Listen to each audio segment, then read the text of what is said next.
to reassemble your Xbox 360, take your front shroud, you want to line it up.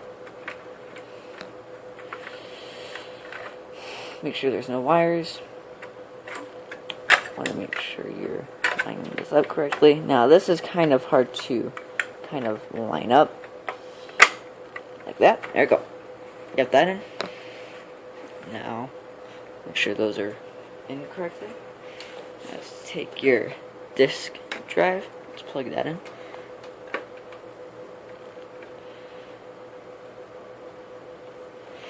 If I can plug it into the SATA connector. And I believe these are just using SATA 2.0, but I'm not 100% sure on that. 100% sure about that. And take your top piece. You want to put that back on.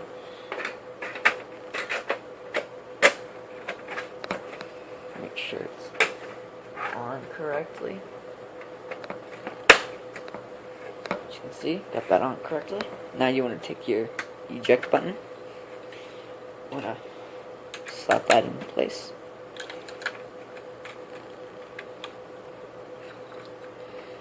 As you can see. And then you want to take the bottom. First you want to put all those screws back you took out. Then you're going to exactly take your bottom piece. I'm gonna put that on. Now, what I like to do is I like to put the front clips in first, and I like to put in the back ones. All you do now is you just squeeze them right into place.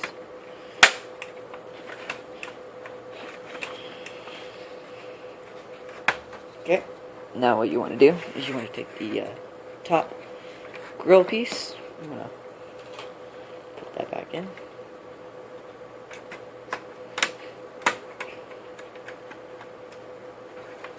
And then now you want to put the other piece on the bottom. And then what I like to do is basically put a sticker so I know that I've been in it and I've worked on it. So I'm just gonna put that back in, put it back on. And now after you've done that, just take your faceplate, set it back here, and put that on. And that's all you do. Fully working Xbox again after you put it back together. Put your hard drive back in, and there you go. Thank you guys for watching, and peace.